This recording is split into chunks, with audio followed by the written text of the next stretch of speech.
Okay, so we're going to be dealing with our first two descending tracts, the lateral corticospinal and the anterior corticospinal. They have slightly different functions, slightly different paths, but in general they are very, very similar. First, let's get ourselves oriented on the spinal cord here. This back here is the lateral corticospinal. Just remember how much bigger it is than right here, the anterior corticospinal. The lateral corticospinal, quite a bit bigger, probably carries more fibers. In fact, it says in our notes here, page 78 through or 77 through 79 are the corticospinals. It carries roughly 90% of those fibers, and it's, if you can just remember this picture, you can remember how much bigger it is and that it carries lots and lots more.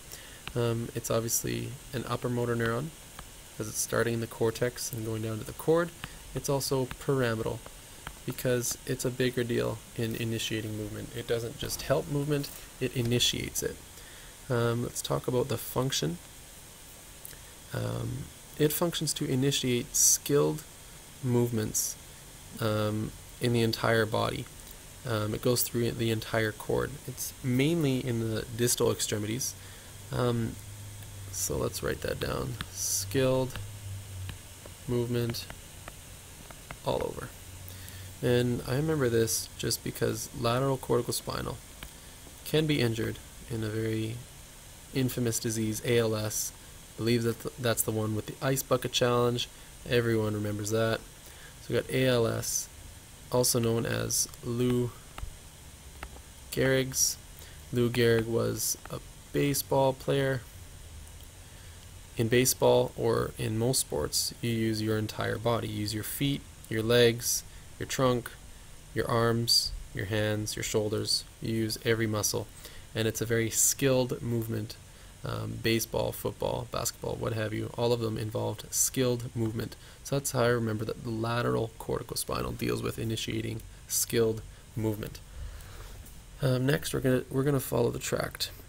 It's pretty straightforward, pretty simple. 5 or 6 points of interest that we would have to remember. So first, we're going to draw it.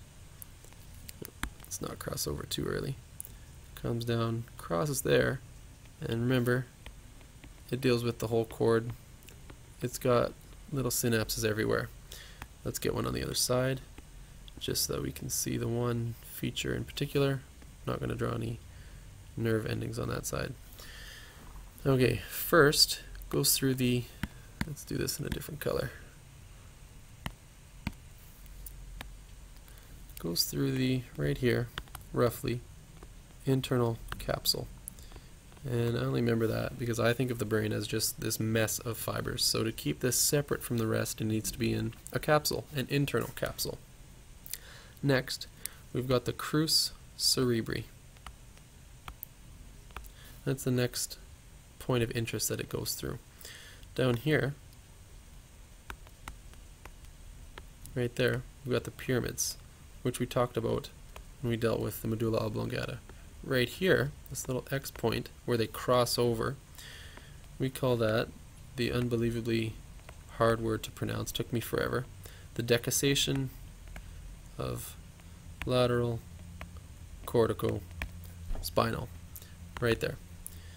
That's where it crosses over, which means that if there's a lesion below that point, right about here, say, it's going to be symptoms on the same side. If there was a head injury up here, it's going to be contralateral, because we've got an injury on the right side. It's going to damage this, it's going to come down, and then it's going to affect the left side. So just remember the difference between contralateral and ipsilateral there. Now these little fibers, where they synapse, is slightly significant. The first synapse here is generally on rex lamina 7, which is right in here, roughly in the gray matter. Remember, the gray matter is just a garage where the tracts stop in to have a quick little change.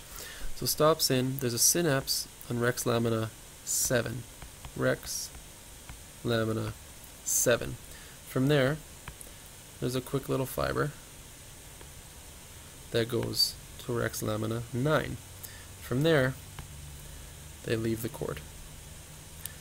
So we've got the lateral corticospinal coming down, follows this whole little pathway here.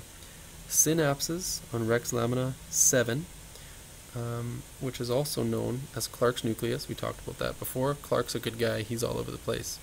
From 7 it goes to 9, and from 9 it goes out. Now this is almost guaranteed going to be a test question talking about Betz cells. Betz cells are just special lateral corticospinal that they get to skip Clark's nucleus. They're kind of snotty. Betz is a pretty rich sounding name in my opinion, so it skips going to Clark's garage because its car is too good, and it goes right to Rex lamina 9, and from Rex lamina 9 it goes out. Those fibers that skip 7, they are called giant pyramidal or Betz cells. They're just a little bit better than everybody else. And that's it. I'm going to erase this to give me some more space, and we'll just write Betz down here. Betz directly to 9. The anterior corticospinal is even simpler than the lateral corticospinal. Starts up here in the same place, comes down, goes through the internal capsule, goes to the crus cerebri, comes down through the MO. And remember, we talked about the lateral corticospinal dealing with the entire cord because baseball players and other athletes use their entire body when they're playing sports. The anterior corticospinal, let's write that out. Easier when you see things. Corticospinal. It stops. It will not go any lower than T6. T6 is roughly kind of the lower part of your scapula. So you can just imagine everything from there up being affected by this anterior corticospinal. So if you remember that the lateral corticospinal does the whole thing, remember the opposite is true for the anterior. It comes down as low as T6 and no lower than that. Now when it comes down, everything above T6 is what it's going to affect. So it's pretty easy to remember. Axial, anterior with an A, axial with an A, axial musculature, and that's what it affects. Axial and shoulder musculature. Yes, I didn't draw these quite right here. When they come down, they do cross over just like the lateral corticospinal, but instead of crossing here at the pyramids, which they don't do, they cross at the point they terminate at. So if they are going to terminate at C5, they cross at C5. If they're going to terminate at T1, they cross at T1. The anteriors cross only at the level that they terminate at. And remember, these ones, he didn't. They have the same thing with the Rex lamina 7. They do synapse on Rex lamina 7. Only corticos deal with Betz cells. Anterior corticospinal fibers do not deal with Betz cells. That's only the lateral. So just remember the couple differences here. The lateral corticospinal will cross over there at the pyramids and come down. The decussation. The anterior corticospinal doesn't cross until it gets to the point that it terminates at. And I believe that about covers those. So draw that out a couple times, narrate it to yourself, and you should have those pretty easily.